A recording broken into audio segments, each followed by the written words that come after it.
Hindi po ba siya maluwag? Malaki. Parang malaki. Sakto lang. O, pili ka ng ano pang score.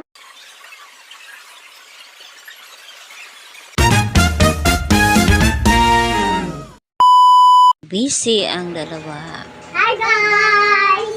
Hi everyone! Nakabis yung dalawa kasi that day pupunta kami sa Vista Mall Taguig. Ipapacheck up namin yung mata ni Ate Zia kasi malabo na. Yan yung outfit natin mga kamamshi for that day. So, kaya kami ipapacheck up kasi nag-concern yung teacher ni Ate Zia yung nag-attend ako ng meeting. Yan po. Si Maria Luisia po, may problem ba siya sa mata? Kasi hindi niya mabasa yung pinapasa ko. Tapos nung nakaraan, nag-brace ka so parang may problem yung mata niya talagang nagsa-side shores. Pag nagbabasa, hindi siya yung direct magbasa. Parang gumaganon yung mata niya. Ako check mo na lang. Sige po. Kailangan niya ng salat. Kasi may problem siya Sige sa po. mata na apektuhan yung niya. Kaya Yan, nagpalit yung ate namin kasi Malang naulong naubaran siya. Ang ganda ng suot niya, oh. Naburido. Puno yung panyo mo doon. Ayan na guys, nakabihis na yung papadadad namin. So, alis na kami. Alis na kami. Ayan na guys. Nagpalit ng damit yung ate namin. Yan yung papacheck up namin yung mata niya. Ito naman, bibong-bibo. Makulit talaga. Kasi alis kami ngayon. Pupunta kami Vista Mall. Pa-check up namin yung mata ng ate ko.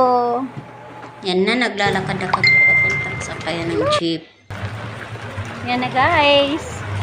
Palis na kami guys. Tapos yung mag-ama ko andun. Yan na siya. Tara na din. Lumipat doon yung isa kasi gusto niya malaking payong daw. Yan si Ate Zia namin. Si Papa Dadad. So yan, nakasakay na agad kami ng jeep papuntang PCDA. Doon kami bababa kasi sasakay ulit kami ng tricycle papuntang Vista Mall Taguig. Yan na guys, nasa loob na kami ng jeep. After a few minutes, nakasakay na din kami ng tricycle papuntang Vista Mall. So yan, naka-tricycle na kami. Then maya-maya, nakarating na din kami sa Vista Mall Taguig. Diyan namin papacheck up si Ate Zia sa EO kasi may doktor doon na pamata talaga. Yung kinaganda doon, libre lang yung check-up, pero yung salamin bibilhin. So yan, pagkatapos ng ilang minutes, nakapasok na rin kami sa loob ng mall. Pinauna ko na yung dalawa habang nagbibideo tayo.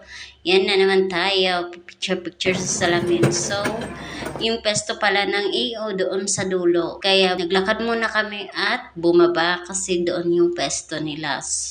Then, after seconds, yan na, nakita na namin. So, pumunta na kami doon sa loob para, yan na, nilapitan ko na yung dalawang babae doon na nag-aasikaso kapag may mga nagtatanong. Iyon na, yung nakita nyo doon dalawang babae, doon ako nagtanong kung paano at ano ipapakita para maasikaso kami. hindi po ba siya maluwag? Maluwag Parang ba? malaki. Sakto lang. O, pili ka ng ano pang school kasi yan eh. Pwedeng pang school, pwede natin panggala. Kasi pag miss na ito po yung ano na pero yung price niya po yung nag-range ang 1,599 to 1,299 yung 4 kids po talaga. Ito lang muna po, madam. Check namin dito. Dito lahat? Opo. And then ito. So, yan yung napili namin. Pagkari na. So, yan na guys. Mag-fill up muna tayo ng form para ma-check up na si Ate Zia. Then, tapos na ako mag-fill up ng form. Binigay na doon sa nag-aasikaso para ibigay doon sa doktor para next na kami tawagin.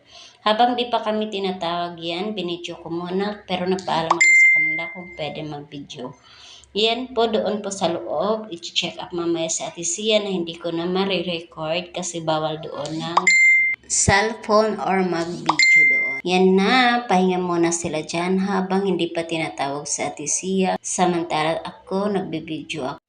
Maya-maya tinawag na din si Ate Zia kasi siya na yung next na i-check up. Then, yan yung doktor na nag-check up kay Ate Sia dyan. Pwede mag-video. So, na-record ko yan. Yan yung sinabi niya. Mataas na yung grade ng mata ni Ate Sia dyan.